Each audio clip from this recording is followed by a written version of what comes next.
Halo teman-teman, sekarang ini kami berdua mau melihat ceramah dari Gus Miftah. Kalian mau tahu apa ceramah dari Gus Miftah? Ikuti video saya.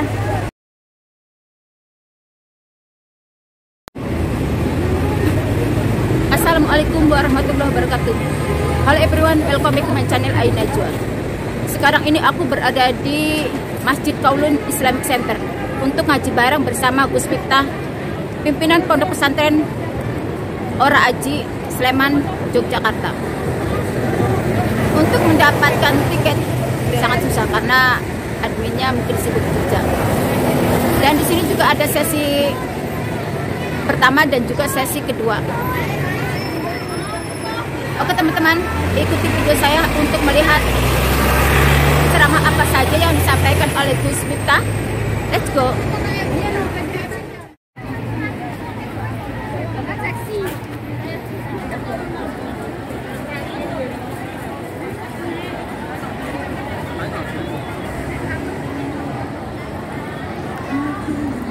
Kita hormati segenap panitia yang membantu kelancaran acara kita pada hari ini, seluruh jamaah yang insya Allah selalu dirahmati Allah Subhanahu wa Ta'ala. Puja dan puji syukur kita panjatkan kepada Allah Subhanahu wa Ta'ala. Sebelumnya kami dari grup Sholawat Persatuan Dakwah Victoria mengucapkan minal aidin wal faizin, mohon maaf lahir batin.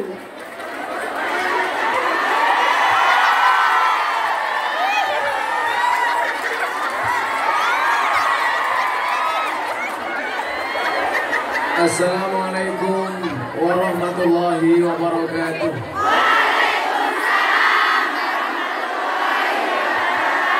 Alhamdulillahil qail. Bismillahirrahmanirrahim. Alladzi khalaqal mauta wal hayata liyabluwakum ayyukum ahsanu amala. Wa qala aidan innallaha malaikatahu yusholluna 'alan nabi. Ya ayyuhalladzina amanu sallu alaihi wa sallimu taslima. Sallu ala Nabi Muhammad. Sallu ala Nabi Muhammad. Allahumma salli salatan kamilatan wa sallim salaman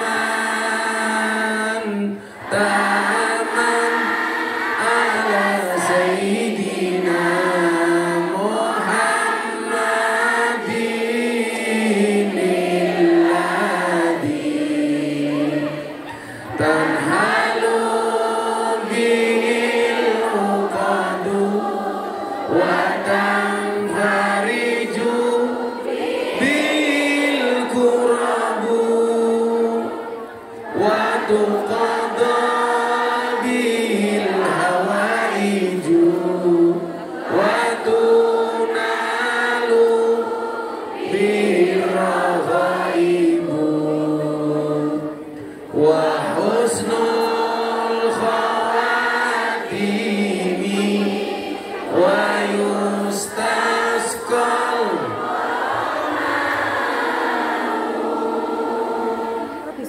biwajhil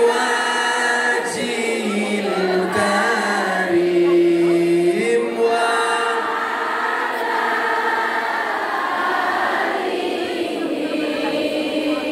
wa sahbihi fi kulli lamhatin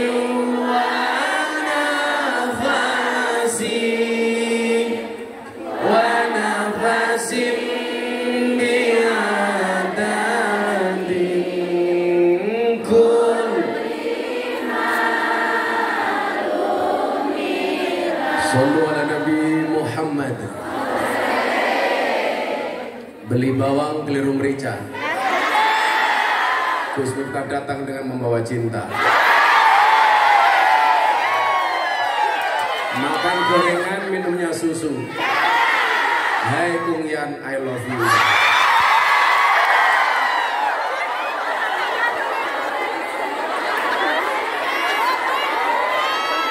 Alhamdulillahirrahmanirrahim. Siang menjelang sore ini kita kembali dipertemukan. Saya datang atas nama cinta, Anda datang atas nama cinta. Berarti endingnya harus bahagia. Karena jatuh cinta itu harus bahagia. Karena kalau susah namanya jatuh tempo. Kebahagiaan yang paling tinggi adalah ketika kita bahagia dan Allah ridho. Saya yakin pertemuan siang hari ini mendatangkan ridhonya Allah. Saya yakin siang hari ini mendatangkan rahmatnya Allah. Pertanyaannya adalah kenapa ada bahasa istiqomah di dalam beragama? Karena kita tidak pernah tahu dari semua banyak amalan kita mana yang diterima oleh Allah. Kita nggak boleh sombong. Gus, saya sudah berjilbab. Gus, saya sudah umroh. Saya sudah haji. Saya sudah sedekah. Saya sudah ikut ngaji. Bahkan saya sudah berbakti dengan suami. Suami menyakiti, saya tetap berbakti. Tapi mohon maaf. Oh enggak. Suami berbakti, saya cari suami lagi.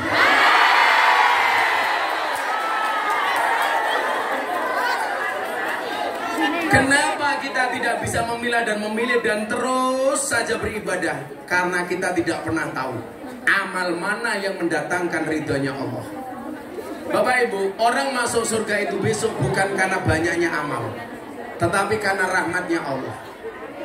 Ada satu cerita, ada orang masuk surga ditanya sama malaikat. Ini semuanya besok pasti akan ditanya sama malaikat. Termasuk begitu kita masuk alam kubur, pasti ditanya sama malaikat Munkar Nakir. Minimal ditanya, man rabbuka? Jawaban, kamu nanya. Langsung gebuk cangkemmu karo malaikat. Nah, ini ada orang masuk surga, ditanya sama malaikat, hei kamu masuk surga. Kamu masuk surga karena apa? Dijawab karena amalnya. Dijawab sama yang bersangkutan karena amalnya. Maka malaikat ini tidak percaya. Dia mengatakan, kamu jelas Tony Boster, waton muni do bose banter. Becak tanpa pir, waton jeplak tanpa mikir. Gajah dibelangkoni, orang sedeng.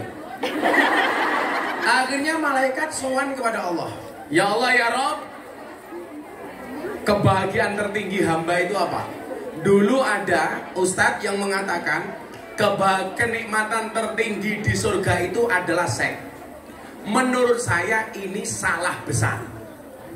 Orang berpuasa itu dijanjikan dua hal.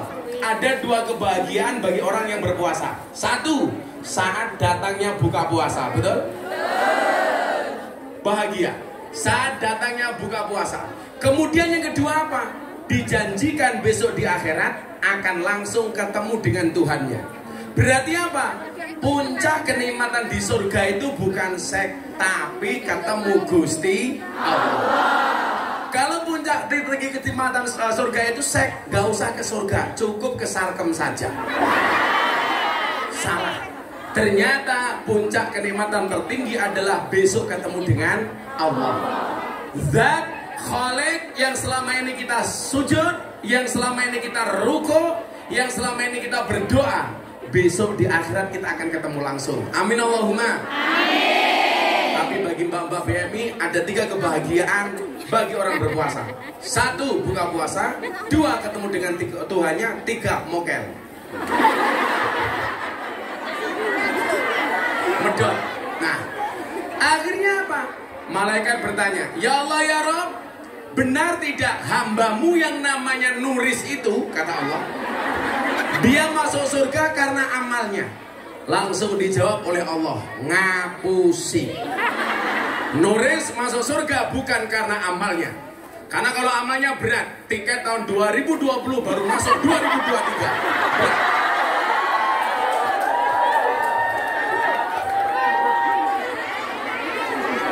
Tapi kan keren bayar utang. Buktinya Gus Miftah tetap datang. Jadi berarti saya diundang itu hanya untuk bayar utangnya Bu Nuris. Nah, ikhlas Gus, ikhlas. Ikhlas itu ciri-cirinya diam. Karena kalau ngomong namanya iklan. Ikhlas itu seperti keset. Diinjak-injak tetap welcome. Kamu kenapa ketawa? Kalau kamu pakai masker, takut COVID? Oh enggak, merongos. Akhirnya apa? Malaikat bertanya, ya Allah ya Rob, jika dia masuk surga bukan karena amalnya, lantas karena apa? Allah jawab, karena rahmatku, karena kasih sayangku. Makanya coba Anda lihat, kenapa dari 99 Asmaul Husna yang paling populer dan Allah paling suka disebut dengan Ar-Rahman Ar-Rahim. Makanya kenapa Bismillah itu bunyinya Bismillahirrahmanirrahim. Padahal nama Allah 99. Kenapa Allah tidak menasbihkan dirinya dengan kalimat Bismillahil Malik atas nama Allah yang Maha Raja di Raja? Enggak. Allah tidak mengatakan Bismillahil Aziz atas nama Allah yang Maha Perkasa. Tidak. Allah tidak menggunakan kalimat umpamanya Bismillah Dzul Jalali wal Ikram. Tetapi Allah lebih senang dipanggil dengan kalimat Bismillah Ar-Rahman Ar-Rahim. Kenapa? Karena Allah ingin menunjukkan rahmat dan kasih sayangnya. Coba kalau gak ada rahmat dari Allah untuk Kung Yan di Hong Kong, Anda akan kerepotan kalau sholat setelah masak daging babi. Tapi karena rahmatnya Allah, semuanya bisa dinego. Ya Rob, ini saya darurat. Saya tadi pegang daging babi, tapi sekarang sudah datang waktunya sholat. Kalau saya harus mandi 7 kali, juragan saya malah curiga. Mosok kelon sampai peng gitu.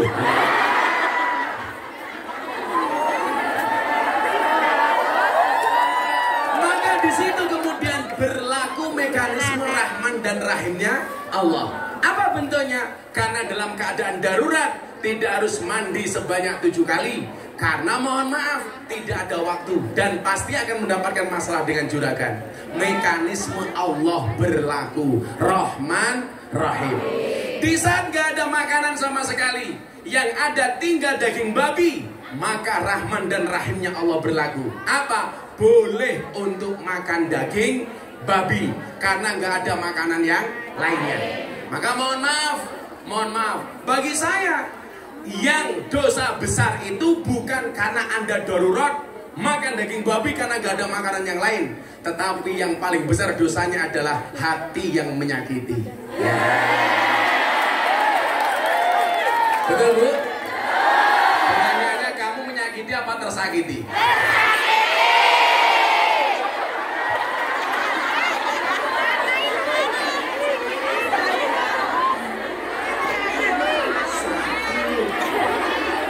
Nah, untuk membuktikan kebenaran bahwa orang ini masuk surga karena rahmatnya Allah, malaikat kemudian bertanya, bagaimana cara saya membuktikan dia masuk surga karena rahmatmu ya Allah? Gampang malaikat, kamu datangi Nuris di surga. Terus apa yang harus saya lakukan? Culek matanya. Surga lo. Kita doakan Bu Nuris masuk surga pertama kali. Berangkat setelah sholat maghrib.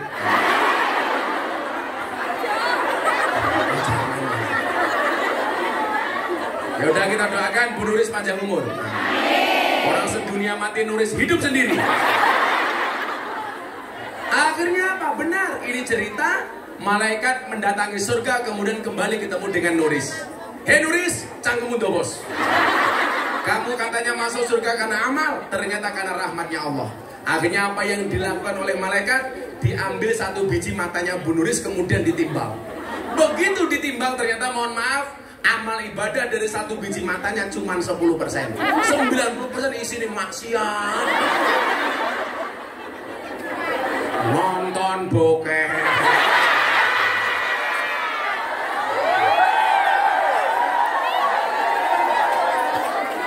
ngadusi juragane nguyel-nguyel manuke.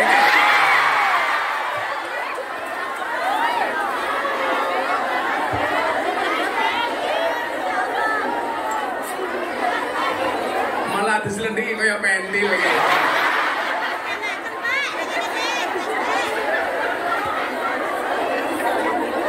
Banyak terjadi di Hong Kong. Nah, ini membuktikan apa? Bahwa kita itu masuk surga bukan karena banyaknya amal, tapi karena rahmatnya Allah. Cuman persoalannya adalah karena kita tidak tahu amal mana yang mendatangkan rahmatnya Allah, disitulah kenapa kita tidak boleh berhenti beramal. Saya bilang, ratusan bahkan ribuan panggung yang saya datangi, saya nggak pernah tahu dari panggung mana yang mendatangkan rahmatnya Allah. Maka kenapa saya tidak boleh berhenti? Saya harus tetap ngaji. Selain itu alasannya apa? An-nasu yamuduna ala ma'asu. Manusia itu akan dimatikan sebagaimana kebiasaan dia hidup. Jadi kalau kita membiasakan diri kita baik, bisa jadi bahkan sangat mungkin matinya dalam keadaan baik. Maka sempatkan dirimu membaca Al-Quran setiap kali mau tidur, walaupun cuma 2 ayat. Kenapa? Karena itu adalah amalan, salah satu amalan terbaik. Kalau biasa membaca Al-Quran, bisa jadi besok kematian itu datang, kita mati dalam keadaan membaca Al-Quran. Padahal orang yang membaca Al-Quran itu sama dengan telepon-teleponan dengan Allah. Betapa bahagianya, puncak kenikmatan tertinggi ketika kita langsung komunikasi dengan Allah. Lawan kamu telepon bojone wong seneng ya. Wong yo teko iki. Ya melu guyu. Biasanya jilbabe pink.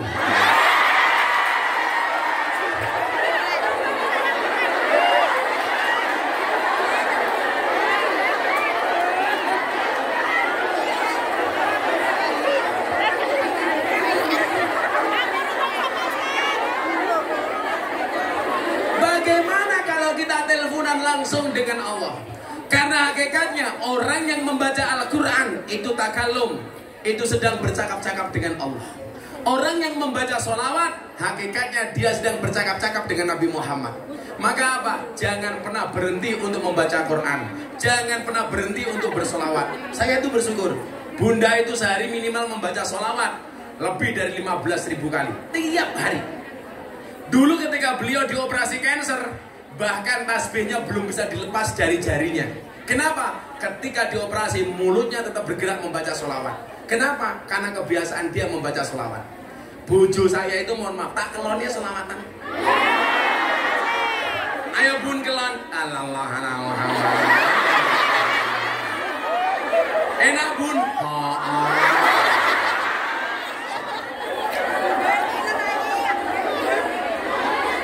Cie pengen cie. Malah jawab kancane yo dipikir no. Piye to ki?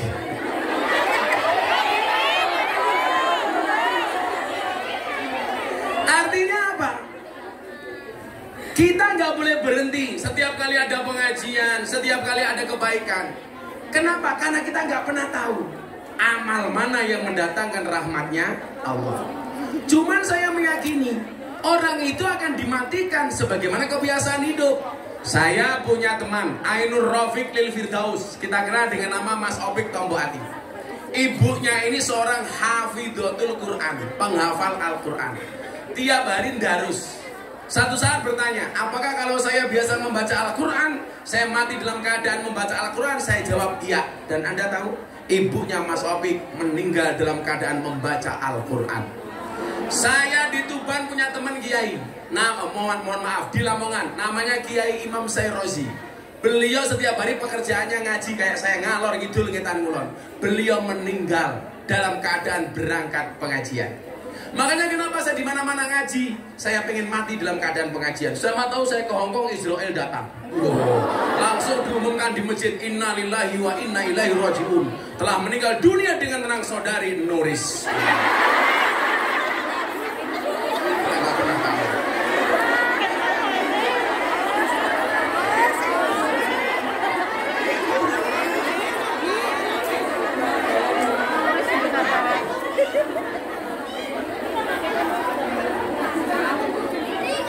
Sabar.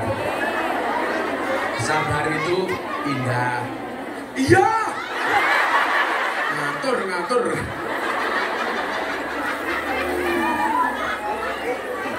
Malah bisik-bisik. Dia itu bisik-bisik bukan menyampaikan pesan ke aku, tapi ingin dekat dengan aku. ya Bu, saya sama Bu Nuris itu seperti Indomaret dan Alfamaret. Maksudnya apa? Berdekatan sih tapi gak pernah jadian. Kan Nuris sudah tua. Aku bisa mati duluan. Karena aku bisa keracunan.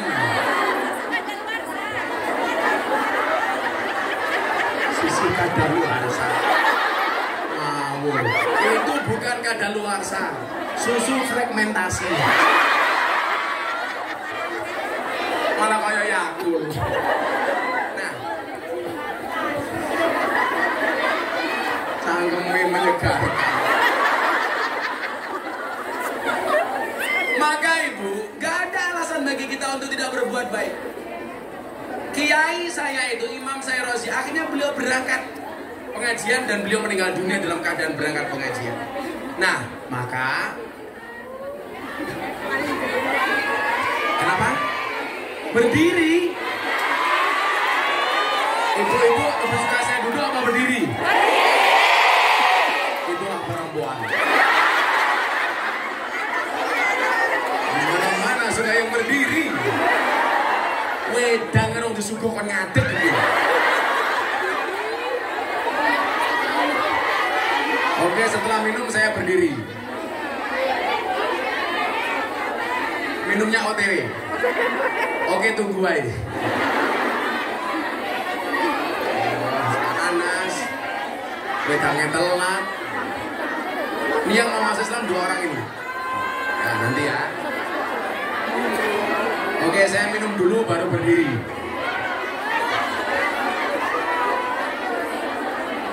Nanti yang mau bertanya di akhir sesi silakan ditulis. Diajukan ke sini akan saya baca. Tadi pagi saya bilang saya buat lomba konten TikTok atau konten medsos. Silakan diposting, laporkan ke Mbak Nuris. Nanti saya pilih tak kasih hadiah. Nanti nggak harus sekarang, nanti diedit dulu. Nah, ya. Kamu dakwah menggunakan medsosmu. Iya Pak.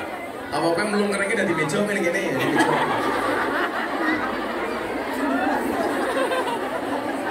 Ya mosok kayak ngombe kon jerum ini.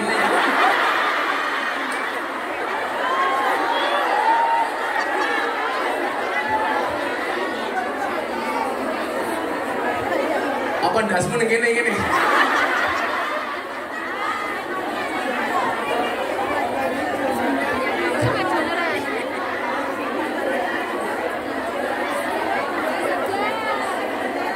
Cangkongmu.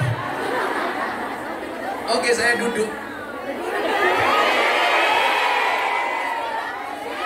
Wani biro. Sumu. Iyalah.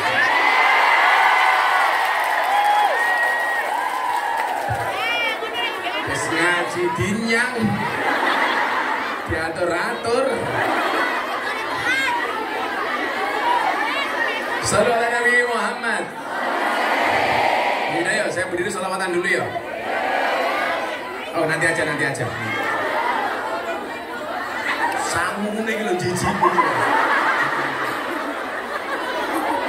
Ini sini yopo. Jijik.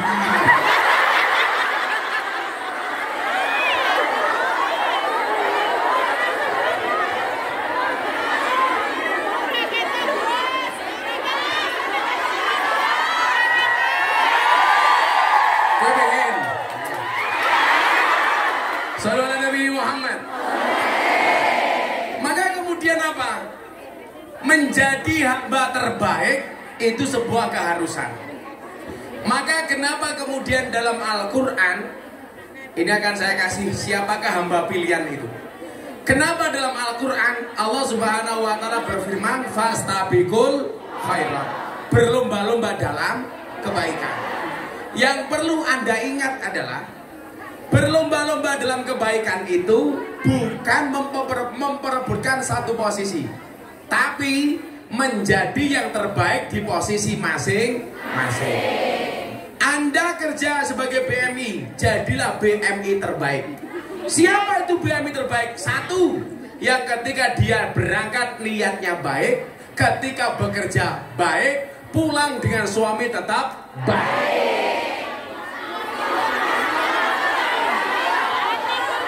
Karena banyak kasus di lapangan, niatnya berangkat baik, begitu di Hongkong punya uang, niatnya berubah. Betul? Di sini berubah, suaminya di rumah juga berubah. Yang terjadi keluarganya menjadi bubar.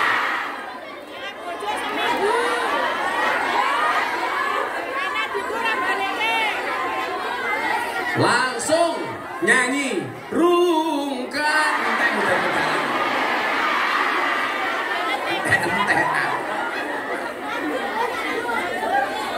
kurang duwe bojo, malah takon sing ra duwe bojo piye. Saya kemarin siang di kafe, saya absen. Dari semua yang hadir ternyata yang janda hampir 50%.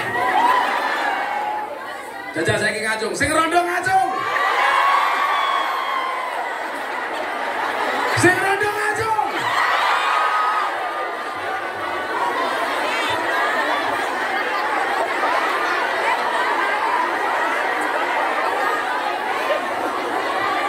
Wahai para janda, ingatlah, bisa jadi cinta pertamamu meninggalkan luka, tapi yakinlah cinta keduamu insya Allah menghadirkan surga.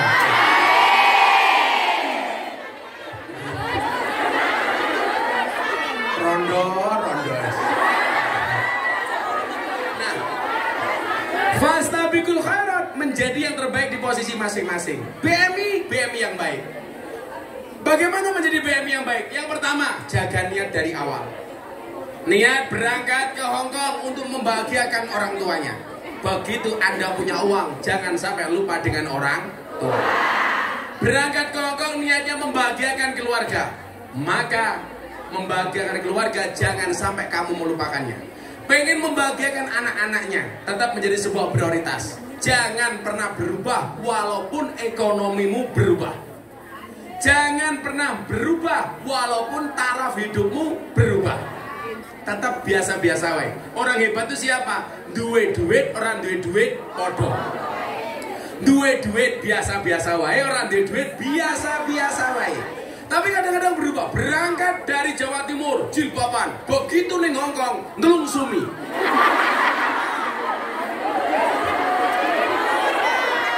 Sopot kabeh. Gayanya apa? Meniru anak-anak yang ada di Hongkong. Ya beda yuk.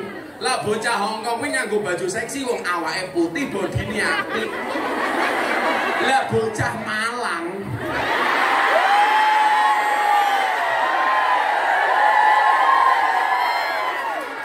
melu-melu fashionnya kaya bocah Hongkong, pakai you can see, padahal tuh nggak meletek-meletek. Kakinya belang-belang, ora pantes. Podo-podo nyawangi, aku milih nyawang cah Hongkong. Podo-podo dosane. Ayo bayangno, nuris kanggo you can see.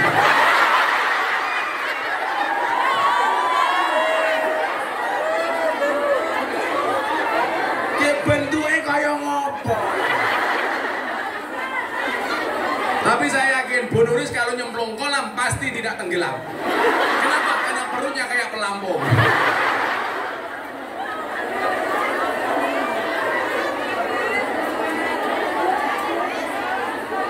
Nah, menjadi yang terbaik itu caranya bagaimana? Kita lihat patokannya. Sabda Nabi Muhammad Sallallahu Alaihi Wasallam. Mudah-mudahan kehadiran kita hari ini menjadi kebahagiaan bagi Kanjeng Nabi. Terutama saya mau kasih semangat untuk teman-teman panitia pengajian. Ini panitia ini. Jadi seragam kita sama sih. Aku jadi malu. Oh ya podo ngopo ini.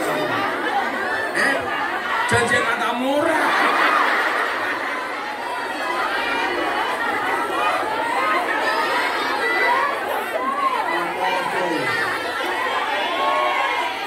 Jodoh.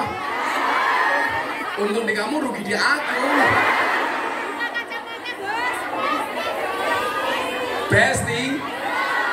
Besti murah dinyang. Nah, saya mau kasih sebelum saya lanjutkan yang terbaik untuk panitia. Saya mau cerita Habib Mundir Al-Musawwa almarhum. Beliau orang yang sangat dekat dengan Rasulullah. Bahkan kematian beliau sudah prediksikan karena langsung mendapatkan kabar dari Rasulullah.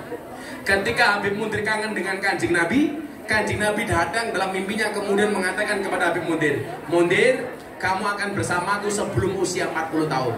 Dan benar, Habib Mundir meninggal di usia sebelum 40 tahun. Yang mau saya ceritakan bukan itu, ibu-ibu. Satu ketika Habib Mundir membuat majelis sholawat terbesar di Indonesia, di Monas, yang datang 100.000 orang lebih. Namanya Majelis Rasulullah. Malam harinya beliau sangat puas, lega dengan majelis sholawat yang beliau buat. Sehingga beliau batin, ini pasti Kanjeng Nabi sangat bahagia dengan acara hari ini. Malamnya Habib Mundir mimpi. Mimpi apa? Ketemu dengan Kanjeng Nabi. Ingat, kalau Anda mimpi ketemu Kanjeng Nabi, bahkan hanya lihat punggungnya tok, yakin itu Kanjeng Nabi. Kenapa? Karena Kanjeng Nabi tidak bisa diserupai oleh setan. Tapi kalau Anda mimpi ketemu dengan Bu Nuris, bisa jadi itu Mak Lampir. Bisa jadi. Tapi kalau Anda mimpi ketemu Mak Lampir, bisa jadi itu Bu Nuris.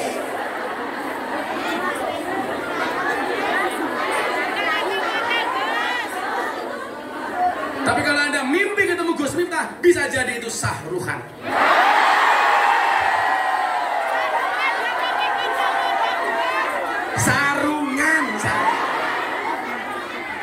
Sarungan.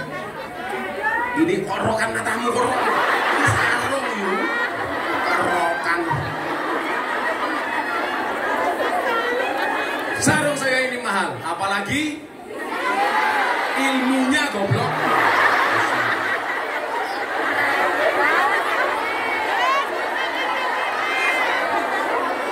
Isinya. Kamu jangan bayangin aku.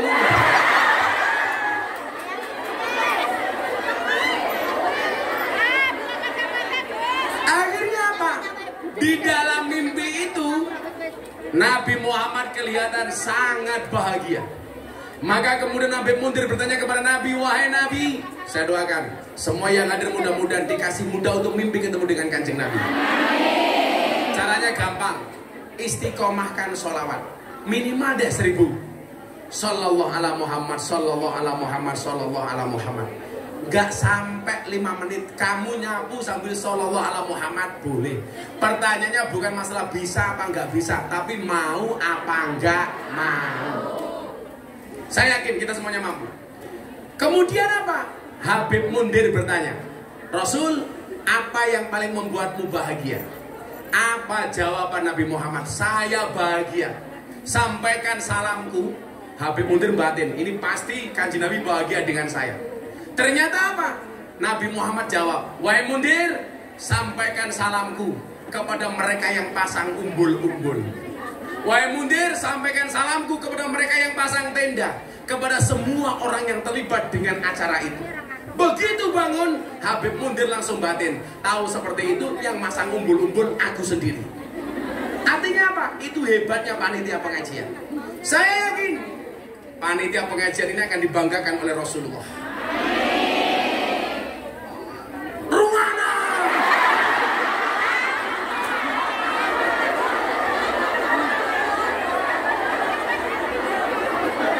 melangitung bating.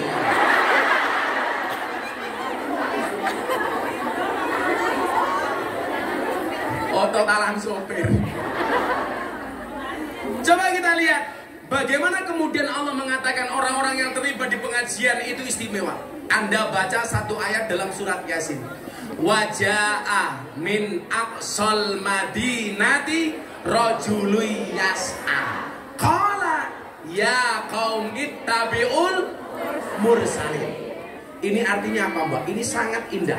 Waja'a min aqsal madinah, telah datang dari sudut kota rajulun, seorang laki-laki. Siapa nama laki-laki tersebut? Habib Suro An-Najjar. Habib bin Suro An-Najjar. Profesinya apa? Tukang tebang kayu. Tapi begitu dia meninggal dunia, malaikat menangis. Alam langit semuanya gemuruh. Mereka bersedih, penduduk langit bersedih. Keistimewaannya apa? Padahal Habib bin Suro An-Najjar ini bukan kiai, bukan dai, bukan ustadz, bukan wali, bukan nabi. Tetapi kematiannya membuat alam langit bergemuruh. Malaikat menangis, penduduk langit menangis. Alasannya apa? Karena Habib bin Suro An-Najjar sering ajak-ajak orang untuk mengikuti pengajian. Qala ya qaumit tabi'ul mursalin. Itu ada nabi, ayo kita ikut ngaji. Itu ada wali, ayo kita ikut ngaji. Ternyata apa? Kematiannya membuat alam langit bergetar. Artinya apa? Besok lagi kalau ada pengajian, kamu share di medsosmu, posisimu insya Allah sama dengan Habib Suro An-Najjar. Amin. Begitu indahnya. Makanya wajahmu, kebaikan-kebaikan itu bisa kita lakukan kapanpun, dimanapun, bahkan dengan cara apapun. Bahkan dengan menggunakan HP-mu masing-masing. Makanya kenapa saya tadi pancing, ayo kamu bikin konten TikTok yang bagus. Kamu share, itu bagian dari dakwahmu, bagian dari kebaikan-kebaikanmu. Itulah yang terbaik. Maka Nabi Muhammad kemudian bersabda apa? Ahabbul a'mali ahabbun nasi ilallahi anfa'uhum linnas. Manusia yang paling dicintai oleh Allah adalah manusia yang paling banyak manfaat bagi kemanusiaan. Maka kamu niatkan, apapun yang kamu miliki harus ada nilai manfaatnya. Kamu punya HP, harus ada nilai manfaatnya. Download kajian-kajian, download aplikasi Al-Quran. Kemarin ada yang tanya, Gus, kalau saya punya HP, ada aplikasi Al-Quran, boleh nggak dibawa masuk ke WC? Jawabannya boleh, tapi ketika di WC jangan dibuka aplikasinya. Yang dibuka apa? Maria Ozawa.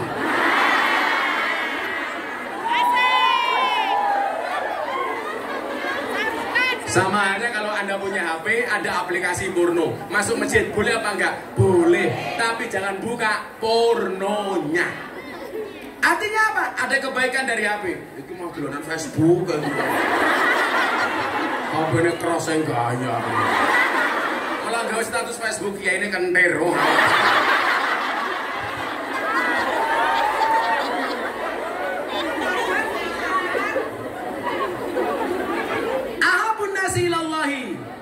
Linnas. Yang kita miliki semuanya ini harus memberi nilai manfaat. Itulah orang yang paling dicintai oleh Allah. Kemudian dilanjutkan lagi, wa ahabbul a'mali ilallahi sururun tudkhiluhu ala muslim taksifu anhu kurbatan. Kalau manusia yang paling dicintai oleh Allah, yang paling banyak manfaatnya, amal apa yang paling dicintai oleh Allah?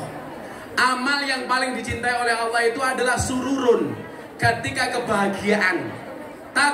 Tudkhiluhu ala muslim, yang kamu berikan kepada orang Islam yang lainnya. Taksifu anhu kurmatan, maka orang-orang itu kemudian lepas dari segala kesedihannya. Itu adalah amal yang paling dicintai oleh Allah. Kalau Bu Nuris dan panitia hari ini membuat pengajian, kok yang datang ini bahagia, termasuk kategori ini. Sururun tudkhiluhu ala muslim, memberikan kebahagiaan bagi orang Islam, sehingga apa? Orang-orang Islam tersebut hilang kesedihannya. Buktinya apa? Kowe ketemu aku bahagia. Berarti apa? Tudkhiluhu ala muslim, memberikan kebahagiaan kepada muslim lainnya. Apa yang bisa kita berikan? 3 hal. Mangkana lahu ilmun, yang punya ilmu, bahagiakanlah orang lain bi ilmihi. Falyatasaddaq bi ilmihi, sedekahlah dengan ilmunya. Mula. Wa man kana lahu malun, kamu gak punya ilmu, punyanya harta. 1 bulan gajinya 50 juta. Amin. Sekalian jual kulkas juragannya.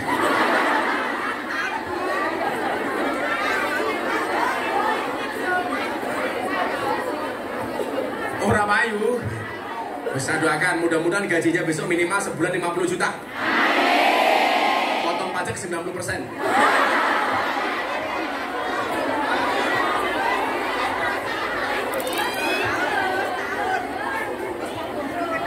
Jangan minta kaya tapi mintalah cukup. Jangan minta senang, minta tenang. Karena banyak orang senang-senang hatinya tidak.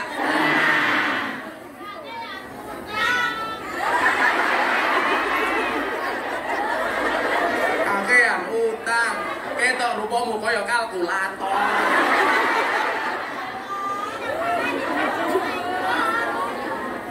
Nah, menjadi yang terbaik, punyanya harta, punyanya gaji, punyanya uang. Falyata sodak bimalihi, membahagiakan orang lain dengan menyedekahkan hartanya. Saya dari miskin gak punya apa-apa, gak pernah takut dengan namanya sedekah. Saya begitu menikah tahun 2004, mohon maaf, miskin kuadrat. Walaupun mbah saya kaya 7 turunan, tapi saya keturunan nomor 9.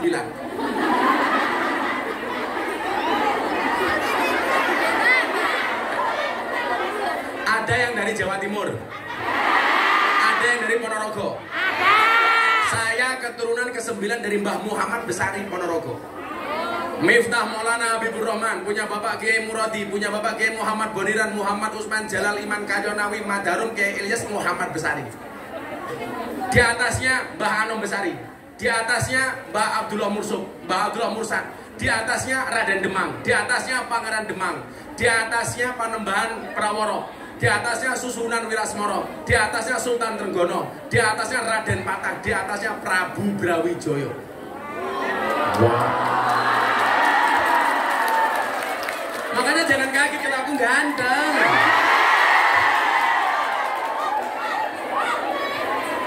Cuaks. Kacamatanya Gus. Selebel. Gus, jangan pakai kacamata. Monas. Gus Yuta, jangan pakai kacamata. Gitu Suli. Jangan pakai kacamata. Lupakan silit. Nah, waktu saya miskin, kiai saya bilang begini sama saya. Le, gue pengen sugih. Nggih. Ojo ngitung, ojo pitung, ojo hitungan. Sok bakal kowe ra iso ngitung dalam bahasa Jawa. Saya waktu itu mikir, sing tak hitung ki apa duwite ra duwe kok. Saya begitu dulu buka dompet, rasanya ya Allah kayak ngiris berambang. Menangis. Makanya hari ini Anda yang punya banyak utang, punya masalah, silakan datang ke pondok saya. Ngapain? Ayo nangis bareng.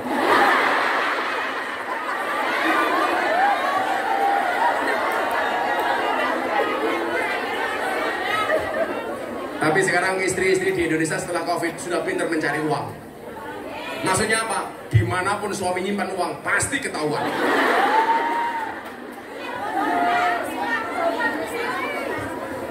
Coba ingat teorinya. Ojo ngitung, ojo pitung, ojo hitungan. Sok bakale kowe ra iso ngitung. Dan ternyata itu saya praktekkan.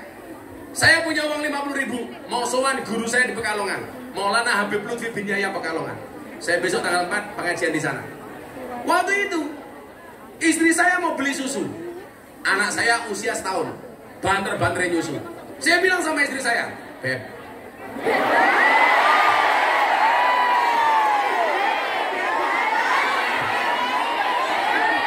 lah aku nyeluk bojoku Beb pantes. Lah Pak Nuris nyeluk Bu Nuris ora pantes.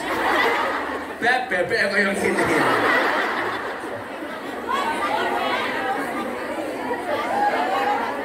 Istri saya jawab, iya say. Syaitanir rajim. Saya bilang, punya uang nggak? Ada bah, masih 50.000. Boleh nggak saya minta uangnya? Untuk apa bah? Saya mau sowan Abah Lutfi, masa nggak ada salam tempel? Saya malu masa sowan Kiai besar, Habib besar, saya nggak ada salam tempel. Nanti susu anak gimana bah? Santai saja. Yakin bahwa keberkahan itu ada. Akhirnya saya bawa uang 50.000. Saya ke Pekalongan. Dari saya miskin, Habib Lutfi itu panggil saya juragan. Dari saya nggak punya apa-apa. Jadi kalau saya sowan, juragane teko. Makanya coba Anda itu kalau ketemu teman, tolong yang keluar kalimat baik, doa yang baik. Karena doaul mar'i li akhihi ka du'aihi li nafsi. Doa seseorang kepada teman yang lain itu seperti mendoakan dirinya sendiri. Jadi kalau kamu mengatakan orang, dasar kamu tukang selingkuh, berarti yang selingkuh itu kamu. Makanya saya rajin mendoakan orang kaya supaya saya juga menjadi kaya.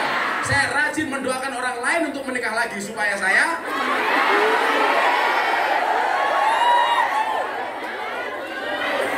Sorry, saya tipe suami yang setia. Lelaki yang hebat bukan lelaki yang mencintai banyak wanita, tetapi mencintai satu wanita dengan banyak cara. Kenapa saya ngomong seperti itu? Karena direkam banyak kamera.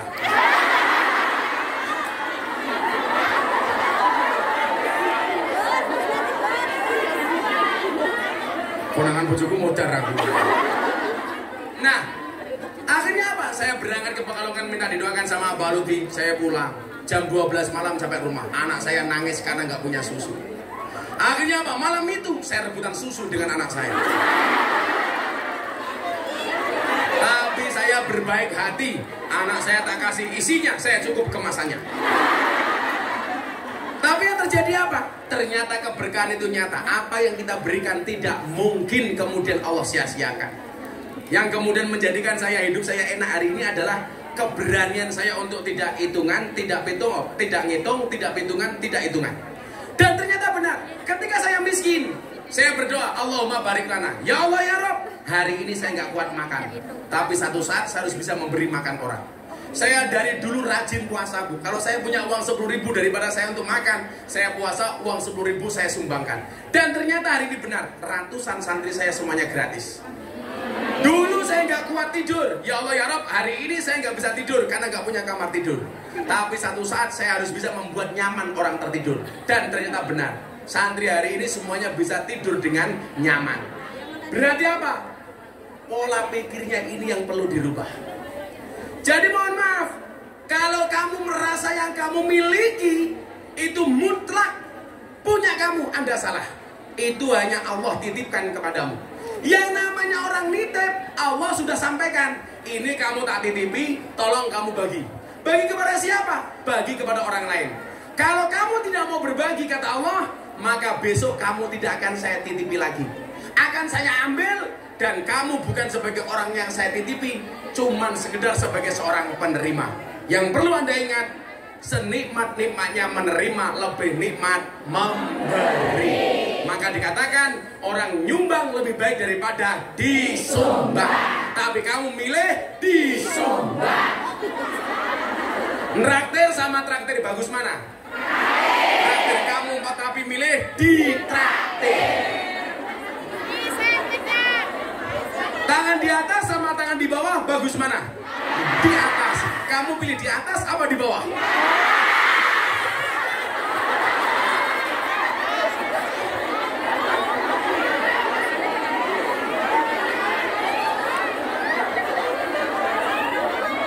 atas.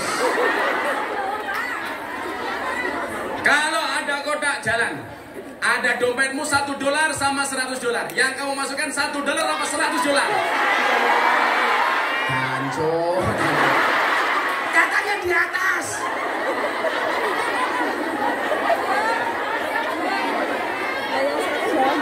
Lihat ke monyet di kebun binatang, uang sakunya $100. Lihat kiai ada kotak infak, infaknya $1. Berarti lebih mahal kiai apa monyet? Anda lebih menghargai kiai apa monyet?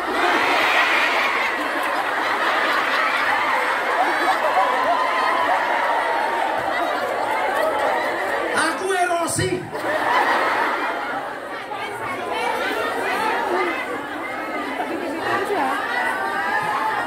Tadi teorinya saya bilang toh, kalau ada orang punya 2 botol air mineral, diminta 1, biasanya dengan ikhlas kita memberi. Padahal dia punyanya cuma botol mineral tok, punya 2, diminta separuh dikasih. Ada orang punya uang 1.000, ada kotak infak, dia berani nyumbang 50%, $500. Tapi lucunya begitu pendapatan kita bertambah, punya uang 10 juta, diminta 10%, 50%-nya, biasanya dikasih? Enggak. Nah, punya uang 1000 diminta 50%-nya, padahal punyanya cuma 1000 tok. Diminta 50%-nya, dikasih nyoh. Begitu Allah tingkatkan pendapatannya, punya 10 juta, diminta 50%, enggak dikasih. Kalau seperti itu pola pikirnya, saya doakan penghasilanmu selamanya cuma 1000. Biar ayo, saya katakan. Kalau ada nanti kota infak punya $100 sama $1, yang dimasukkan 1 apa 100? Kayaknya 100. Kalau sampai nanti ada kota infaknya melukis saya, tak dongake cangkeme udunan.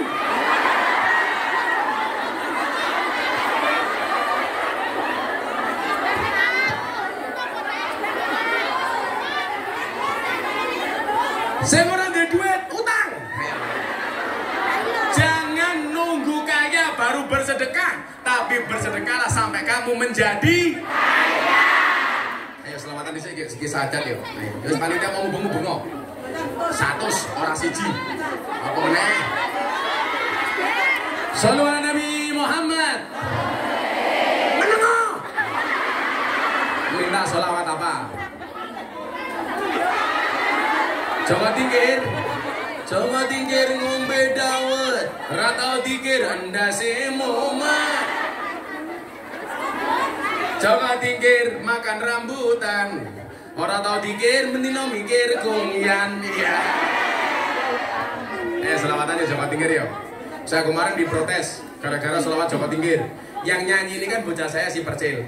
Bah gimana bah, boleh nggak selawat Jawa Tingkir? Boleh, saya bilang.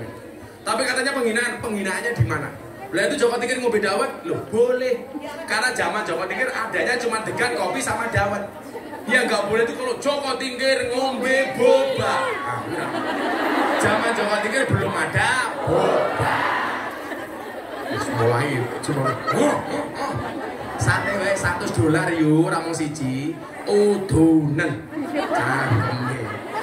Salatullah salamullah ala toha rasulillah. Salatullah salamullah ala yasin habibillah. Ala yasin habibillah. Tawassalna bi bismillah wa bil hadi rasulillah wa kulli mujahidillah bi ahlil badri ya Allah, bi ahlil badri ya Allah. Jaga Tingkir minumnya kopi, kopi ditanam di pinggir kali.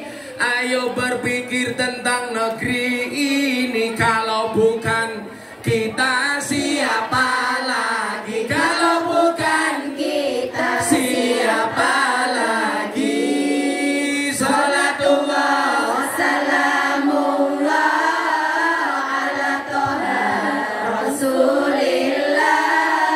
Salatullah salamullah ala yasin habibillah. Ala yasin habibillah.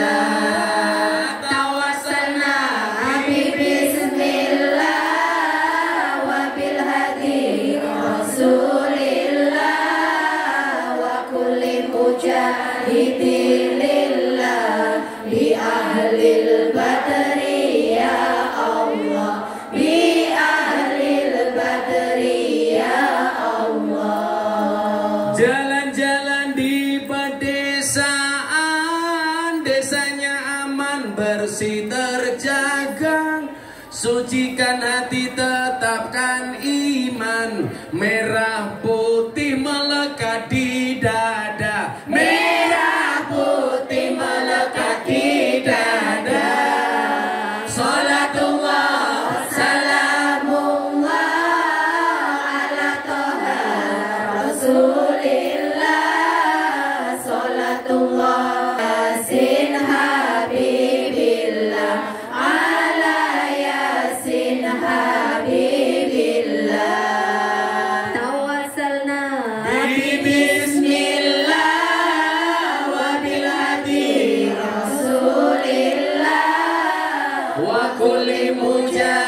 lillah bi ahlil badri ya Allah bi ahlil badri. Ayo selawat lagi, tangannya diangkat untuk kanjeng Nabi.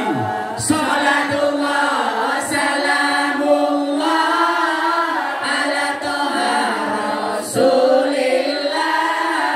Salatullah salamullah ala yasin habibillah ala yasin habibillah.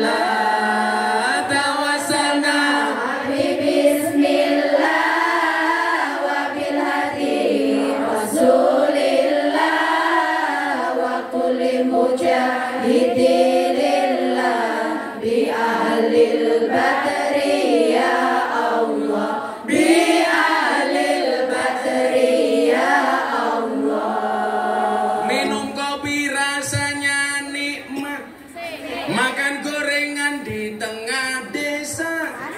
Mari ngaji dan bersolawat dari Kungyan untuk Indonesia. Dari Kungyan untuk Indonesia.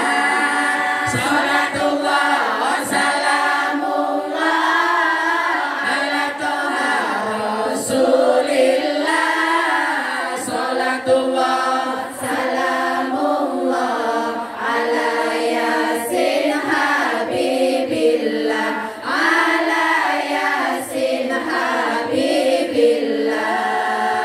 Tawassalna bismillah wa bil hadi rasulillah wa kulli mujahidillah bi ahlil badri ya Allah bi ahlil badri ya Allah. Buah belimbing, buah pisang, raine glowing, kakinya belang-belang. Buah belimbing di atas ketek, raine glowing, tungkae raine glowing, tungkae salatullah wa salamullah ala toha rasulillah. Salatullah salamullah ala yasin habibillah ala yasin habibillah. Tawassalna bismillah wa bil hadi rasulillah wa kulli mujahidillah bi ahlil badri ya Allah bi ahlil badri ya Allah. Tuku bawang kleru mrica wis kebacut sayang mung dianggep kanca. Semarang kaline budek sing disayang matane picak. Sing disayang matane picak.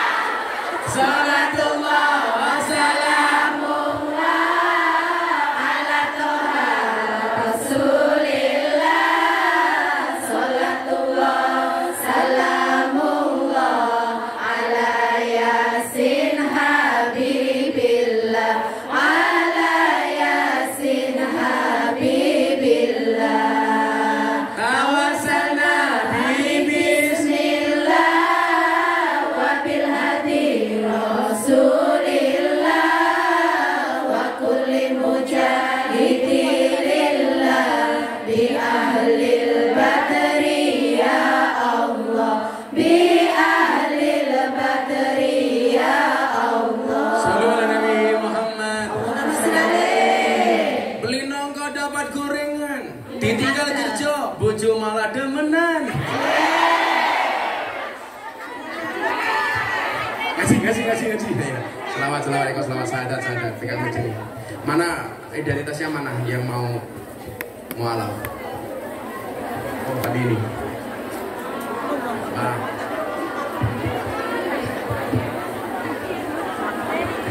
Ya karep ngono.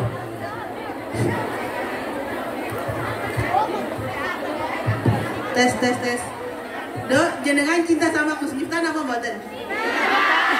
Beliau itu parfumnya harum banget. Yakin. Ternyata beliau itu pakai parfum ini. Jadi panjenengan kalau ingin setiap saat pingin deket sama Guse, oleh barokah Guse, beli ini. Ini parfumnya harganya $150. Oke? Cuma tinggal 27 parfum. Oke, jadi kita tidak bisa menggondol Gus Miftah kemajikan kita gondol parfumnya ya. Oke? Siap? Siap membeli? Cuma tinggal 27. Siap ya? Ada panitia ya? 150. Mbak Yuli eder ya. Berapa? Sekian Gus, terima kasih. Sama. Laki-laki perempuan sama. Sambil kita. Apa? Mau mualaf nama satu. Maju sini. Alhamdulillah.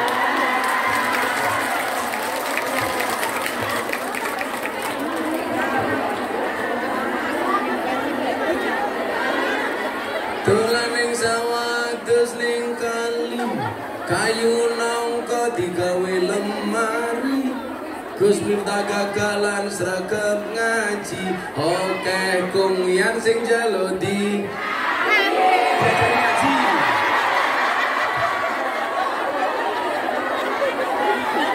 diajari ngaji. Alhamdulillah.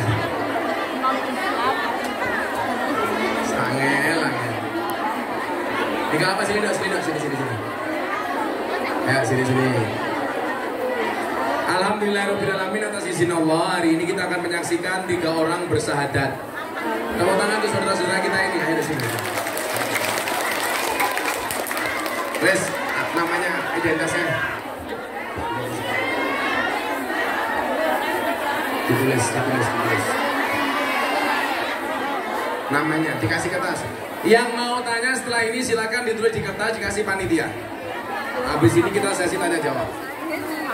Yang pertama yang mau masuk Islam, Saudara Yunia Ningsih, di wonge. Oh kamu. Lampung 24 Juli 1990. Kemudian yang kedua Yulia Mustikawati binti Hari Susandi. Yulita. Saya ngomong apa? Apa? Yuru ngopi ya maaf. Yulita Mustikawati binti Hari Susandi dari Malang 88. Saya mau tanya dulu sama Mbak Dunia, kenapa pengen masuk Islam? Dia kepengen mawon. Kepengen mawon? Alasannya apa? Udah niat dari hati. Sudah niat dari hati. Iya. Nggak ada yang maksa? Tidak ada. Atau di sini ketemu lanangan ganteng menurut? Tidak ada. Sorry, sebelumnya kamu agamanya apa? Kristen. Oh Kristen. Iya. Tahu Gus Miftah sejak kapan? Sudah sejak lama sih, tapi kan dari YouTube. Oh dari YouTube. Iya. Ganteng gitu apa ganteng aslinya? Kalau Mbak Yulita, kenapa pengen masuk Islam Yul? Pakai mic. Karena dari SMA sudah masuk sekolah Ma'arif. Dulu Ma'arif, tapi agamanya apa dulu? Kristen. Kristen juga. Terus kamu mimpi apa kalau pengen masuk Islam? Sebenarnya udah pengen dari dulu, cuma kan dari dulu masih ada dari orang tua masih nggak boleh. Sekarang udah besar jadi boleh milih. Kenapa kok sama Gus Miftah masuk Islam? Alah ya.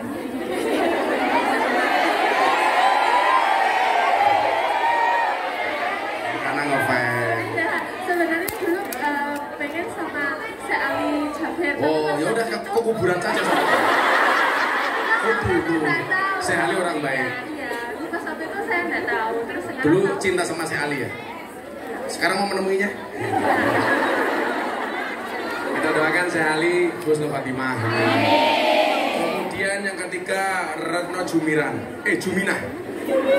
Retno Juminah binti Suyati. Dari mana kamu dong? Dari Jawa Timur. Jawa Timurnya mana? Kediri. Oh Kediri. Agama sebelumnya apa? Kristen. Kenapa pengen masuk Islam? Dulu saya pernah menikah dengan orang Singapura dan saya masuk Islam hanya ikut-ikutan saja karena dia punya agama. Terus sekarang? Karena suami selingkuh, saya bingung kan. Hatiku rasane lara, nyawa bojo rabi karo wong liya, nangis getih remuk ajur rasaku, aku mentolong ngetok titikmu. Terus sekarang yakin? Terus saya bingung. Saya habis itu suami saya bingung. Saya minuman keras. Oh, kamu minuman keras? Ya. Oh, iki wis jatane kudu bisa kelangan tresnane, kudu kuat atiku, kudu kuat batinku, senajan nyiksa tresnaku. Sholawat sing banter. Ya Rabbi bil Mustafa balik makosidana wafir lana mamado ya wasi'al karami huwa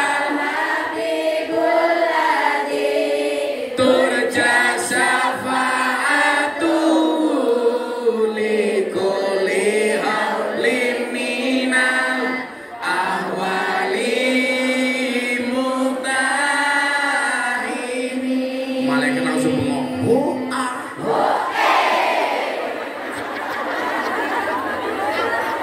Yaudah, siap-siap bertiga. Pakai mic satu lagi nih. Tuh.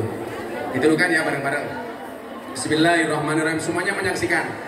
Yang mau ikut menyaksikan semuanya berpahala. Amin. Asyhadu an la ilaha illallah wa asyhadu anna Muhammadan Rasulullah. Saya bersaksi dengan sebenar-benarnya bahwa tidak ada Tuhan kecuali Allah. Dan saya bersaksi dengan sebenar-benarnya bahwa Nabi Muhammad adalah utusan Allah. Alhamdulillahirabbil alamin. Shallu ala Nabi Muhammad. Shallu ala Nabi Muhammad. Sah kamu menjadi orang Islam. Dan mulai kamu lahir sampai hari ini semua dosamu diampuni oleh Allah Subhanahu wa taala. Dari ribuan orang yang hadir ini yang paling suci kalian bertiga. Doakan pengajian ini istiqomah. Mudah-mudahan ila akhir zaman. Semua yang hadir kamu doakan mudah-mudahan dosanya diampuni oleh Allah. Sehingga kita semuanya disucikan oleh Allah Subhanahu wa taala. Saya bisa berdoa mudah-mudahan bersama di dunia bertetangga di surga. Amin. Bismillahirrahmanirrahim. Allahumma shalli ala sayyidina Muhammad wa ala ali sayyidina Muhammad walhamdulillahirabbil alamin. Allahumma ya Allah, jadikanlah hidayah ini bagi mereka ya Allah. Hidayah yang istiqomah ila akhir zaman. Rahmatika ya arhamar rahimin walhamdulillahirabbil alamin. Nah, nanti dokumennya diurus sama Mas Aris ya. Mas Aris, dokumen pindah agama sama Bu Nuris. Oke, kita masuk ke sesi tanya jawab. Anda bertanya, saya menjawab. Mana kertasnya? Kamu nanya. Disiapkan kertasnya, silakan ditulis. Yang pertama sudah ada ini. Assalamualaikum Gus. Gak apa-apa, duduk saja gak apa-apa.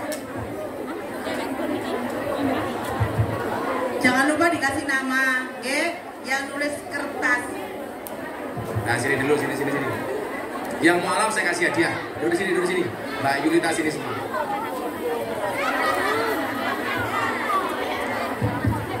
Tes.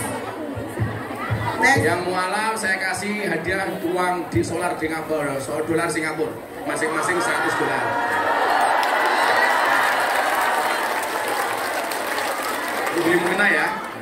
beli mukena sama jubah. Jangan sempak. Kamu juga ingin sebagai mas kawin? Sampai ini mas kawin kabeh. Jebol boyo inyong ya. Silakan disiapkan kertasnya. Saya mau tanya, saya punya 2 ibu, yang 1 ibu kandung, yang 2 ibu angkat, yang membesarkan saya. Menurut Gus, jika harus memilih salah satunya, saya harus memilih yang mana? Coba yang jawab nggak usah saya, kamu saja. Milih ibu kandung apa ibu angkat? Tetap ibu kandung yang diprioritaskan tanpa harus mengecewakan ibu angkat. Kenapa demikian Gus? Iya, Imam Ali bin Abi Thalib berkata, jika seorang anak berbuat baik 24 jam seumur hidupnya, itu tidak mampu membayar jasa seorang ibu ketika melahirkannya. Seumur hidup loh, tidak akan bisa. Maka ketika kamu melahirkan ibu, mohon maaf, ini hebatnya wanita yang tidak dimiliki kelebihannya oleh pria. Begitu perempuan melahirkan, itu pilihannya 2. Kalau yang mati anaknya memberikan syafaat pertolongan kepada ibunya. Kalau yang mati ibunya, masuk surga tanpa hisab. Coba, hebatnya perempuan. Maka apa? Laki-laki tidak boleh semena-mena dengan perempuan, karena jasa ibu begitu luar biasa. Saya membayangkan begini, saya kebelet ngising, ngempet setengah jam, wetengku lorone raumu. Oh, pemenang meh ngelahirkan kadang-kadang 2 hari 2 malam nggak keluar-keluar, betul? Nanti suwek silite. Buka biro loro, buka biro telu, nutup meneh. Akhirnya buka loro, buka telu, nganti buka 15, 10. Kok 15 ombo banget. Teneh kaya aula. Begitu bayinya keluar, ternyata itu bukan akhir dari penderitaan seorang ibu. Begitu bayi keluar, dokternya datang, Bu, dondomi dulu. Mosok yo dipasang resleting iki kepiye? Mosok resleting iki.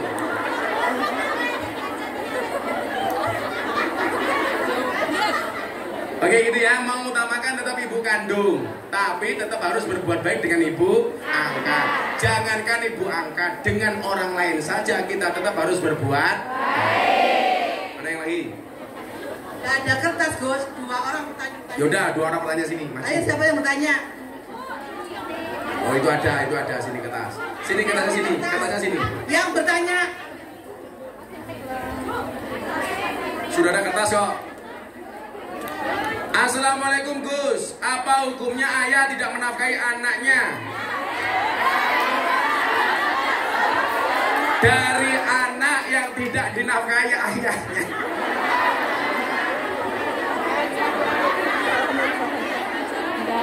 Sebentar, pegang dulu mic-nya. Abi. Apa hukumnya ayah tidak menafkahi anaknya? Dari saya, anak yang tidak dinafkahi ayahnya.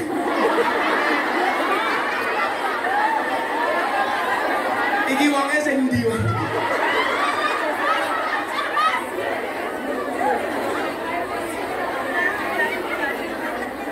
Kalau ada ayah tidak menafkahi anaknya, itu yang dosa ayahnya. Kamu tetap harus berbuat baik dengan ayahmu. Ya, kamu nggak ada alasan untuk dendam dengan ayahmu. Kalau toh dia tidak bertanggung jawab dengan dirimu, itu dosanya ayah.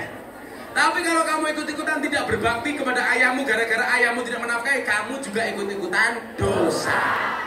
Makanya nyuwun sewu, kalau dia berbuat jahat tetap kamu berbuat baik. Dia jahat, yang tanggung dosanya dia. Kalau kamu ikut-ikutan jahat, berarti kamu gak ada bedanya dengan ayahmu. Moga-moga ayahmu nonton nih. Rungokno ya.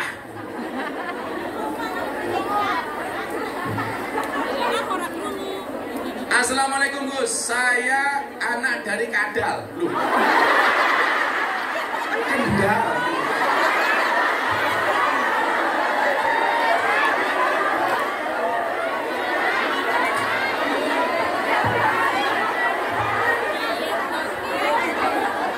Orang Lojo.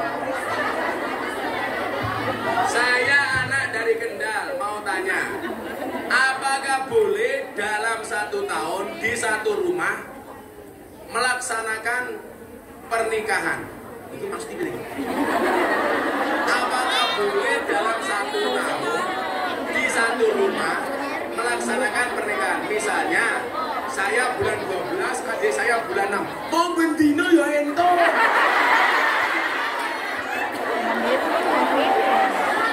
Ya boleh-boleh saja loh. Yang nggak boleh itu kalau kamu cewek menikah 2 kali.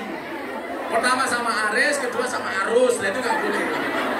Kalau dalam satu rumah ada 6 orang menikah dalam setahun ya boleh-boleh saja. Hah? Kenapa? Kalau orang Jawa, gini, dalam ilmu Jawa itu ada ilmu weton, ada hitungan.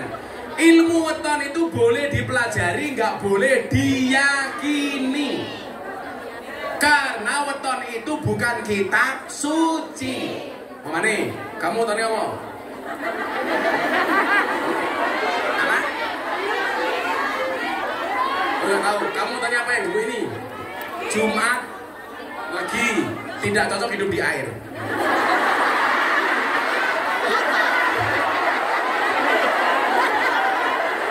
Ayo mendelep, ayo jangan. Kamu tanya apa? Paling apa? Berapa paling? Supaya bujuk yang papat. Model aku ya. Yes. Ilmu weton boleh dipelajari, nggak boleh diyakini. Saya pernah menikahkan santri saya gara-gara ibunya tidak berani menikahkan. Karena menurut dukunnya kalau ini dinikahkan ibunya mati duluan. Gara-gara apa? Yang laki-laki wetonnya wage, yang perempuan paing. Katanya geying. Kalau menikah ibunya mati duluan. Saya bilang kalau wage sama paing ya geying. Kalau wage sama wage ya gege. Kalau wage sama kliwon ya gewon. Lah wage kan lagi geli. Kayak ngono diyakini.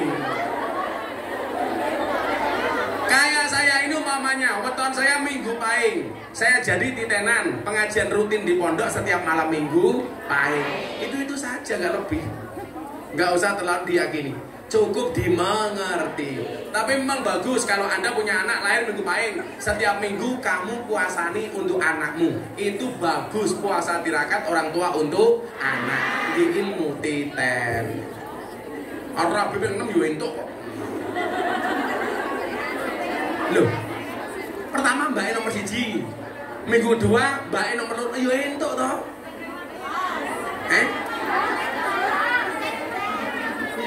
Mbak, yang nikah itu murah bu, yang mahal gengsi. Nikah di KUA itu gratis, yang mahal itu resepsi. Makanya janda di sini kalau ada cowok suka sama kamu, katakan sama cowokmu, Mas, kalau kamu cinta sama aku janda, ingat, pilih satu di antara 2, halalkan atau tinggalkan. Ngakune muslimah, senengane melumah kalau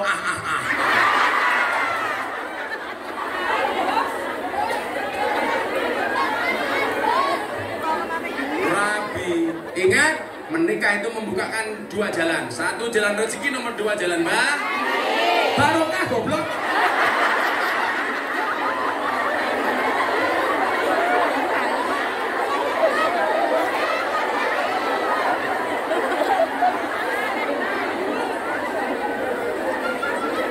Nama Eni Kurniawati.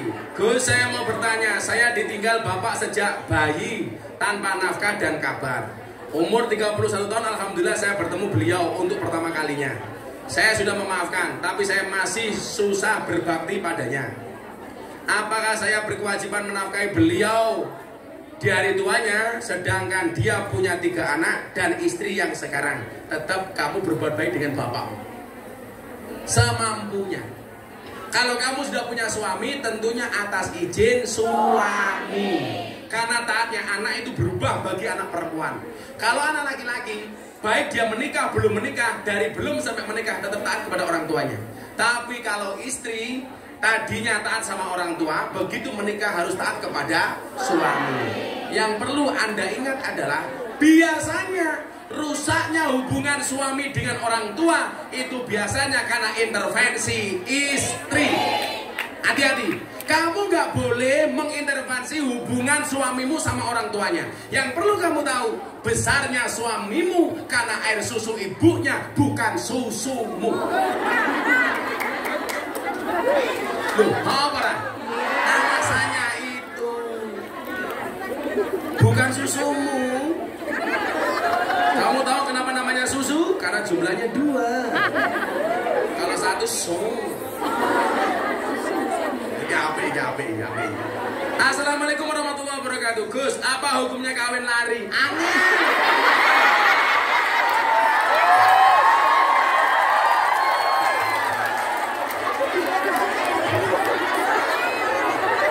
Ning dhuwur amben ora kena-kena.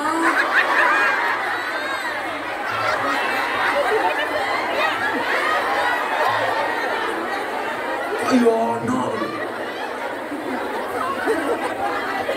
Apa hukumnya kawin lari? Sah apa tidak karena tidak direstui orang tua? Oh, tidak sah. Kalau posisimu perempuan harus ada wali. Kecuali kamu janda. Itu ada kaul yang membolehkan seorang janda tidak menggunakan wali. Kenapa? Karena janda sudah dianggap berpengalaman.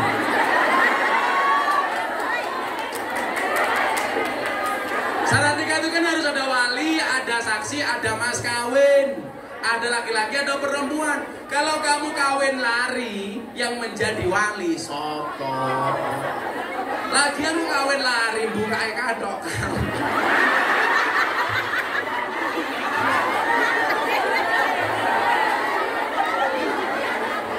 Kawin larinya ngajak wali, namanya bukan kawin lari. Jadi nggak sah, nggak boleh. Harus ada wali, ada 2 saksi. Jadi merah. Assalamualaikum Gus. Saya mau bertanya, apa hukumnya nikah siri secara online?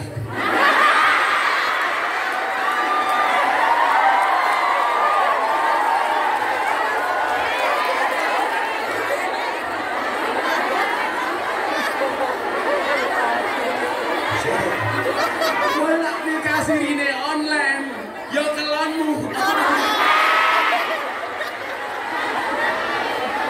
Sesuk bayi ini lahir, orang mau lahir ke, tapi mau download.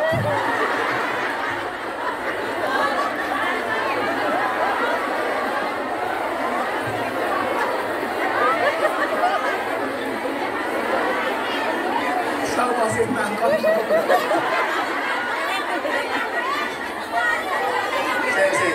Tapi ini menarik kajian fikih modern. Jadi begini. Nah, Hongkong Indonesia sampai sekarang belum menikah resmi, tapi sudah satu rumah selama 1 tahun. Jadi begini, kan jadinya Hongkong Indonesia kok satu rumah itu begini. Oh, kalau pas pulang. Jadi begini. Kalau ceweknya di Hongkong, cowoknya di Indonesia, boleh nggak menikah secara online? Bahkan kalau mbaknya nggak ada saja, yang menikahkan bapaknya itu sah. Makanya tradisinya ada satu daerah yang ketika menikah anaknya tidak dihadirkan, cukup wali. Berarti kalau ada walinya, ada saksinya, tetap sah. Selama yang bersangkutan benar-benar orangnya. Jangan sampai nikahnya dengan A, ternyata yang membaca ijab B, itu nggak boleh. Selama orangnya itu benar, boleh. Nah, nggak masalah. Nikah online, kelone online, anaknya di download. Utawa lah nikah online, kelone di bluetooth.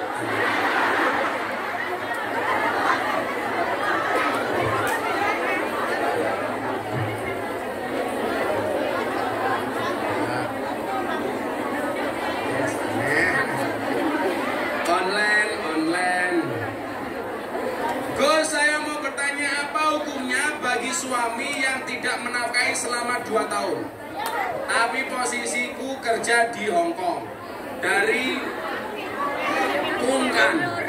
Kunyan sama ini Kunyan kabeh. Jadi begini, Kalau Anda membaca buku nikah, itu ada namanya siwat taklik. Itu undang-undang pernikahan. Bila suami tidak menafkahi istri lahir dan batin selama 3 bulan atau berapa itu, maka jatuhlah talak pertama. Ada tak itu? Kecuali 2 tahun tidak nafkahi karena alasan syar'i. Umpamane bojomu ning omah stroke. Umpamane. Kamu tahu stroke itu penyakit apa? Stroke itu penyakit yang diakibatkan gara-gara adanya ketidakseimbangan antara stroke gaji dan stroke belanja.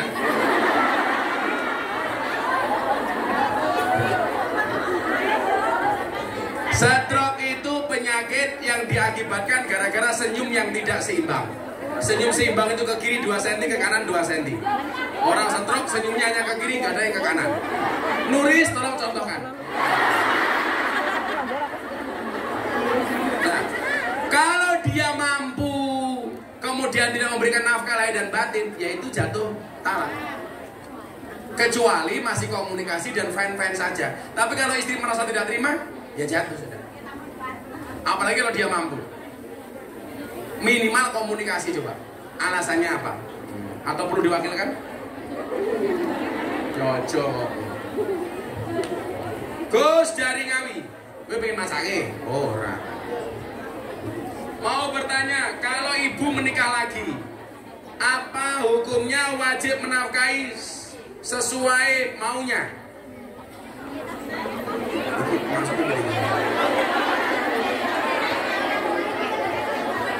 Kalau ibu menikah lagi, gue dembok rabi meneh.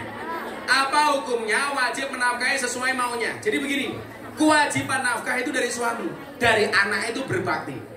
Berbakti semampunya. Berbakti semampunya.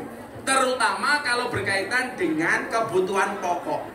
Kok ibumu kekurangan, gak bisa makan, minum, dan lain sebagainya, nyandang, tolong itu dipenuhi. Tapi kalau dek, tukon aku apartemen, mbahmu bu, ora kuat aku. Sesuai dengan kemampuannya, tidak melebihi batas kemampuannya. Bahkan Allah pun tidak memberikan ujian melebihi batas kemampuan manusia. La yukallifullahu nafsan illa wus'aha.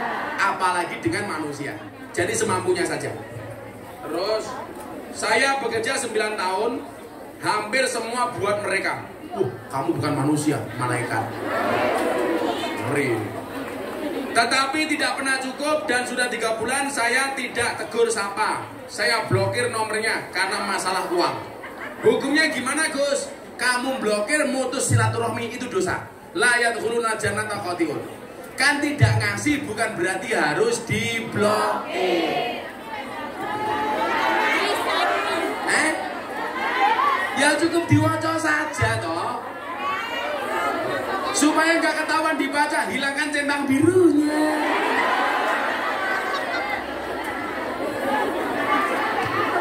Loh, daripada diblokir, kan mengurus tali silaturahmi. La yadkhuluna jannata qati'un. Tidak akan masuk surga orang-orang yang mengurus tali silaturahmi. Maka hari ini yang datang silaturahmi saya doakan panjang umurnya, murah rezekinya, sehat badannya, bahagia hatinya, lunas hutangnya. Gus, apa hukumnya suami minta surat cerai? Apakah itu sudah termasuk talak? Ya jelas.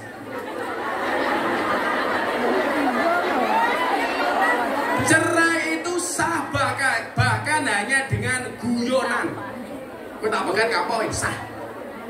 Gak boleh guyon. Bawa guyon yang lain. Jangan bercandaan soal cerai. Karena bercanda saja sah. Bagaimana cerai mentalak melalui WA? Sah selama itu benar suaminya. Jangan sampai HP-nya dibajak sama orang seolah-olah itu suaminya, kemudian menceraikannya. Itu gak sah. Tapi kalau benar dia suami walaupun dengan WA dia sah. Dek minta pegat, sah.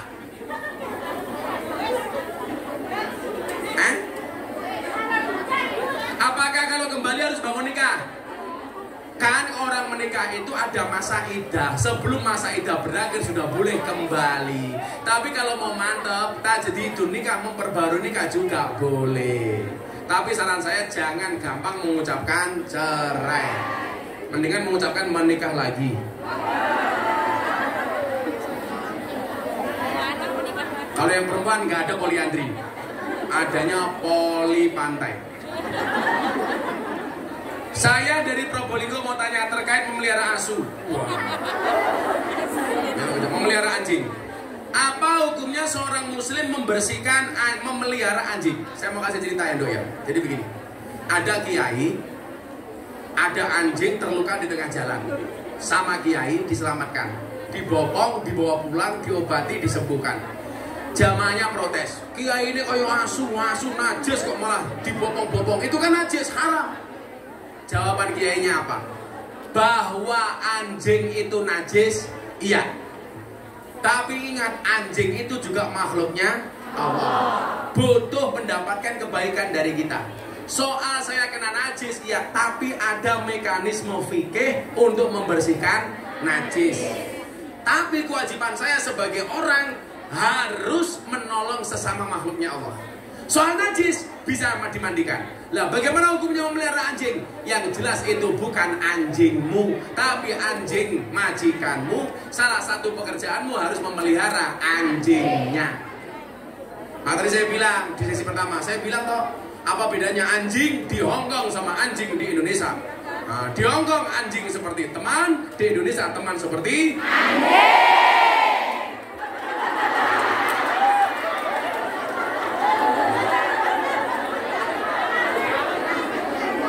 Faktanya kan seperti itu. Ini coba ya, kamu tahu nggak pelajaran hebat dari anjing? Kalimat ini sering saya sampaikan. Dulu saya nggak habis pikir. Ada ustadz cerita pengalaman habis nabrak anjing, bangganya minta ampun. Bener kan? Pernah lihat kan di medsos itu?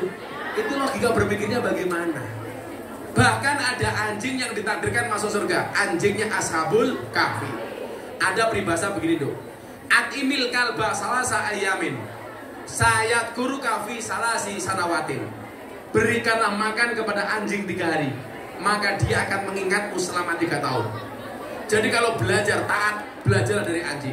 Tapi sebaliknya, wat imin nas salasa sanawatin sayang sakafi salasi ayamin. Berikanlah makan kepada manusia 3 tahun, dia akan melupakanmu selama 3 hari. Ngasih makan anjing 3 hari, diingat-ingat 3 tahun. Ngasih makan manusia 3 tahun, dilupakan 3 hari. Naudzubillah min dzalik. Maka saya bilang banyak teman seperti anjing. Anjing kan asu toh.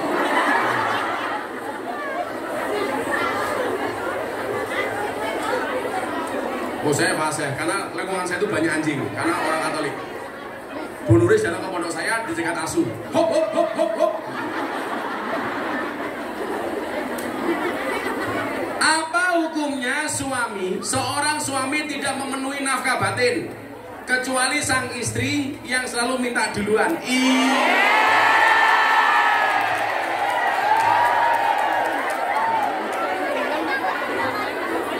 Saben malam jamuan bojoku angel digugah, aku rata dibagi banjur aku metu patroli, banjur metu bengi gugah kungyan etan kali.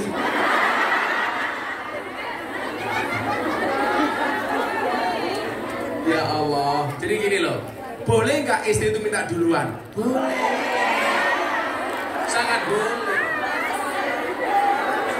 Yang nggak boleh itu justru minta, suami minta kamu tolak, itu nggak boleh. Maka Kanjeng Nabi dawuh, layanilah suamimu walaupun di atas punggung unta. Makanya besok kamu pulang ke Indonesia bilang sama suamimu, Mas untone pun siap.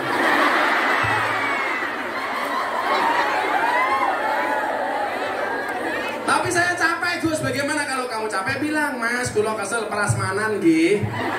Piye kuwi mau buka dhewe tutup dhewe. Oke.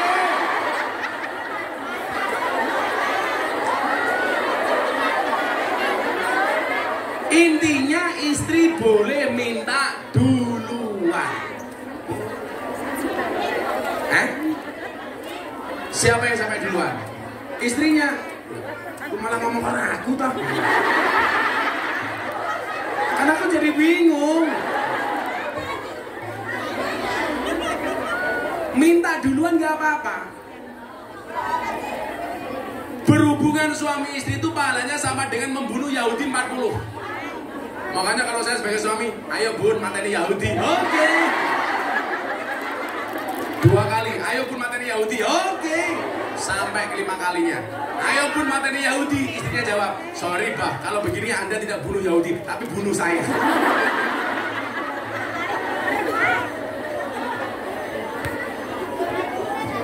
Enak pahala kok nolak. Oh suaminya nggak kuat berdiri, ya tuh kok kayak apa?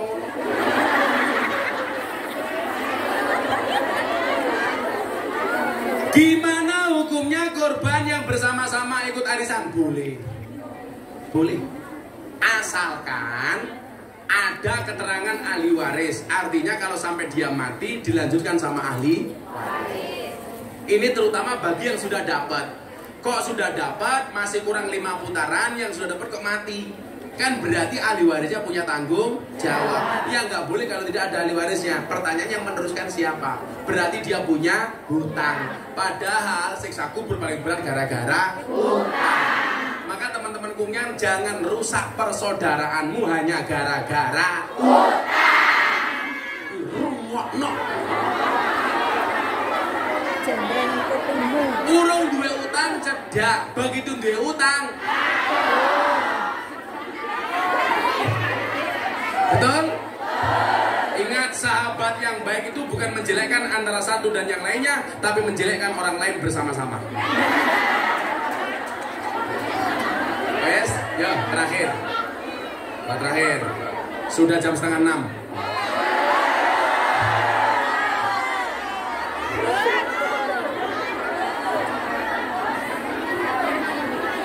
Gue bilang hahe.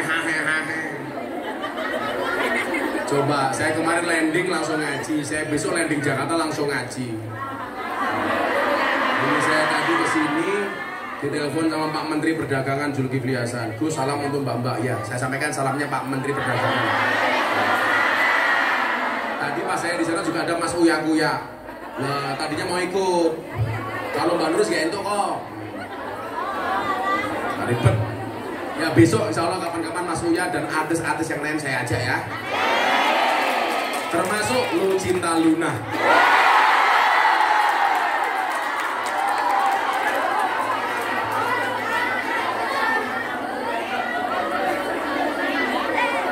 Wahyu Lucinta Luna. Begitu ngerangkul saya, subhanallah, busine metu.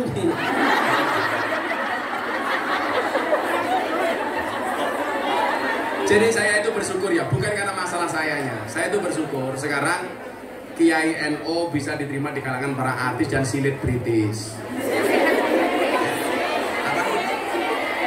Nah itulah yang acara RCTI, setajam silet gitu.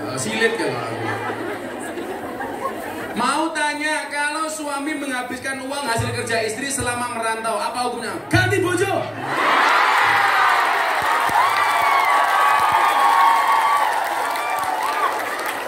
Kerja diwangi nyewoki wong Hongkong kok. Ngendi pentile wong Hongkong kok. Lah ndelok statusé Bu Nuri sih, ngosek WC dhisik. Duit dientek kene ngomong tanggung jawab. Yang harus menjadi tulang punggung itu suami, bukan istri. Istri sifatnya bantu. Betul? Istri itu tulang rusuk, suami itu tulang punggung. Maka suami itu tulang punggung, bukan tulang tunggung. Lanang model lopoh. Tuker kewe, yang Shopee. Malah jawab, sing gelem ngono bojoku sapa?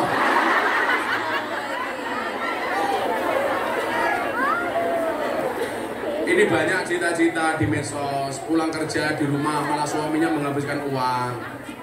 Ya. Sudah kan dok? Ya kamu simpen kan bisa, atau duitnya gak harus kamu kasih semuanya ke suamimu. Kamu gak ada kewajiban kok. Ya dikirim seadanya saja, gak usah semuanya. Ada mekanisme manajemen keuangan, betul? Simpen lah. Apalagi kerja di sini nggak duwe bojo malah ngopeni lanangan.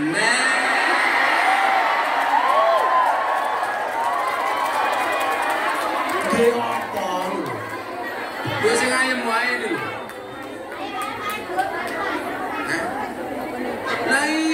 awake demenan. Urip wong mesti titit.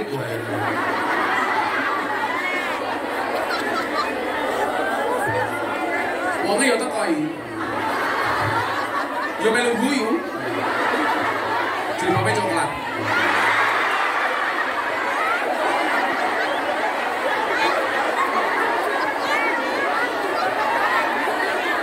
Coklat boleh. Buat dicontoh lho jilbabe ijo. Luwe parah. Apakah seorang muslim wajib mempunyai guru sanad yang sahih? Wajib. Al ilmu bila syaihin fa syaihu seton. Ilmu tanpa guru, gurunya setan. Kalau belajar tentang fikih dakwah boleh melalui medsos. Boleh. Fikih dakwah melalui medsos. Tapi kalau mohon maaf, kalau soal syiar dakwah itu boleh melalui medsos. Tapi kalau soal fikih itu harus langsung berguru kepada yang bersangkutan. Karena bisa salah paham atau pahamnya salah. Kalau syiar lihat di medsos supaya hatinya lebih senang dengan Islam seperti ini, itu boleh melihat medsos. Makanya Bapak begini, kalau Anda mengutip kalimat-kalimat Ustadz dikasih tagar. Sekarang itu mohon maaf, tagar itu menjadi penting. Kamu ngaji sama Gus Miftah, tagar Gus Miftah. Karena mohon maaf, semakin kamu membuat tagar, kemungkinan ditonton oleh orang semakin banyak. Coba kamu lihat, kalau dulu zaman almarhum Kiai Haji Zainuddin MZ, dai sejuta umat. Itu ukurannya apa? Cuman kalau pengajian zamannya banyak di lapangan. Tapi kalau sekarang ngaku sejuta umat bisa dilihat dari followernya. Kalau di TikTok bisa dilihat dari tagarnya. Itu udah bagian dari dakwah. Tapi ingat, tetap harus punya guru. Karena hati-hati, kalau nggak punya guru, gurunya setan. Salah milih guru, gurunya bahne setan. Kalau iya, bagaimana ciri-cirinya? Bisa dilihat, terutama ulama-ulama Ahlussunnah wal Jamaah. Kayak Anda ngaji dengan saya punya guru Habib Lutfi. Habib Lutfi sampai sanadnya sampai Kanjeng. Nah, bisa dilihat. Saya punya guru Mbah Dim Yati Rois. Mbah Dim Yati Rois Kendal punya guru Mbah Hamid Pasuruan, wali. Sopo saya kenal orang Mbah Hamid Pasuruan, itu wali. Itu artinya apa? Sanad keilmuannya jelas. Jangan hanya karena faktor viral kamu sukai. Apalagi viralnya karena sensasi bukan prestasi. Apakah ada kewajiban meneruskan sanad sehingga tidak dikategorikan membunuh sanad? Minimal itu adalah ilmumu bersanad. Contoh begini, contoh sanad itu. Nabi Muhammad ditanya, "Ya Rasulullah, ikhlas itu apa?" Kanjeng Nabi tidak langsung jawab. Kanjeng Nabi tanya malaikat Jibril. Jibril tanya Allah. Allah diberikan jawabannya kepada Jibril. Jibril kepada Nabi Muhammad. Nabi Muhammad kepada para sahabat. Tabiin sampai kiai-kiai hari ini. Itu namanya bersanad. Wes api pertanyaan ini. Terakhir. Oh, amplop. Cair. Kanjani ya dipikir no masih. Kok geting aku melonjok tenang. Anak gue Samsudin. Sedekah buat almarhumah Ma'yah. Al-Fatihah. Bismillahirrahmanirrahim.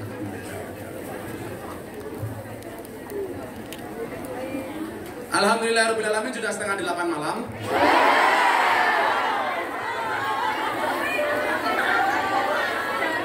Jam rolek mati kurang ajar. Kayak jamnya bojomu saiko. Kita baca selawat Hasbi Rabbi, ini selawat munajat. Kalau Anda punya masalah apapun, sebesar apapun, baca selawat Hasbi Rabbi. Minta tolong hanya kepada Allah. Hasbi Rabbi Jallallah. Cukuplah Allah yang Maha Agung sebagai penolongku. Ma fi qalbi ghairullah. Tidak ada suatu pun di dalam hatiku kecuali asmamu ya Allah. Nur Muhammad sallallahu. Cahaya Muhammad yang Allah bersolawat kepadanya. La ilaha illallah. Tidak ada Tuhan kecuali Allah. Mudah-mudahan kabul semua hajat. Amin. Shallu ala Nabi Muhammad. Hasbi Rabbi La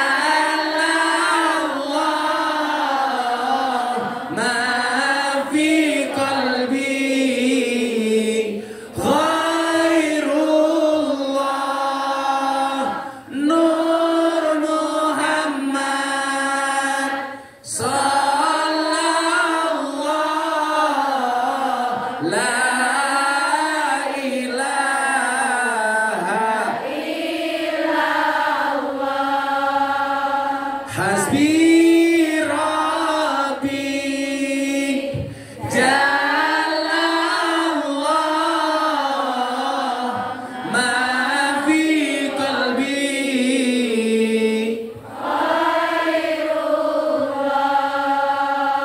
Nur Muhammad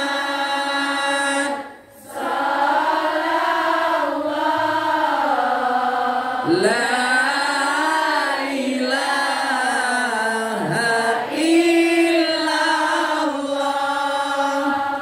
hasbi rabbi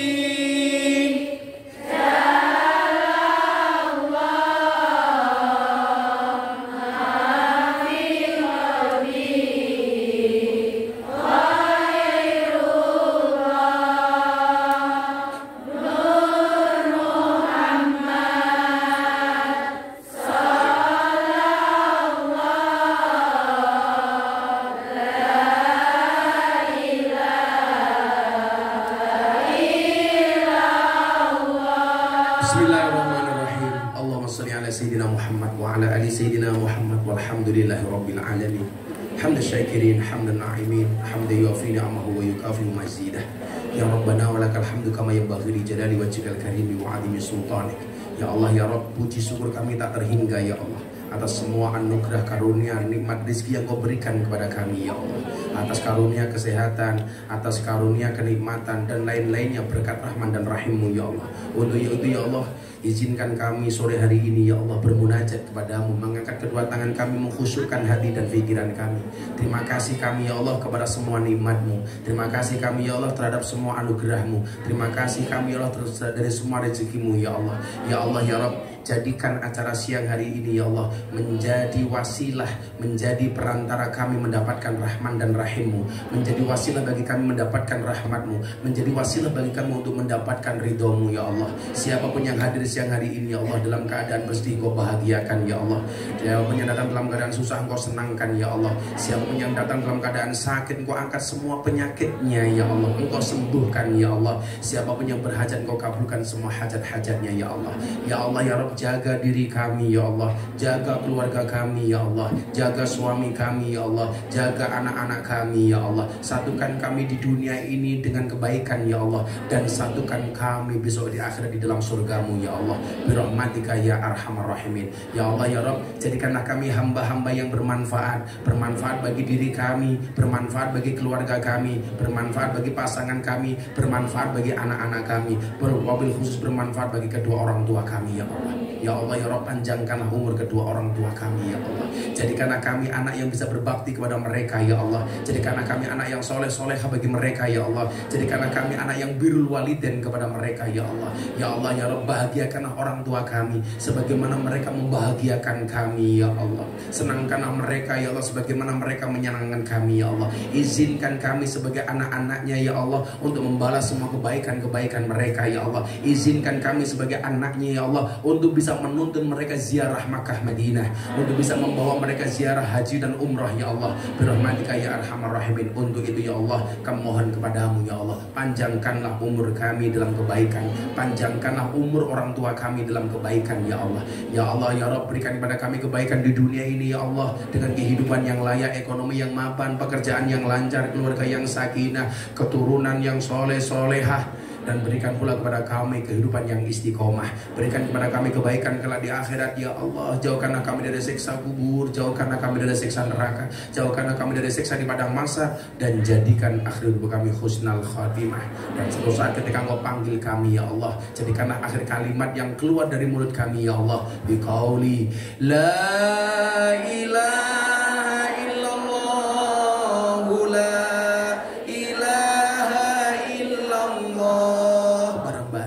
la ilaha illallah,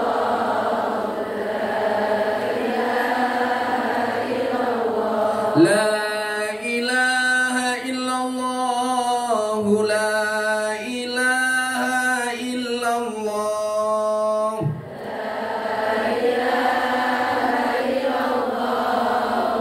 la ilaha illallah, la ilaha illallah, Sayyiduna Muhammadur Rasulullah. La ilaha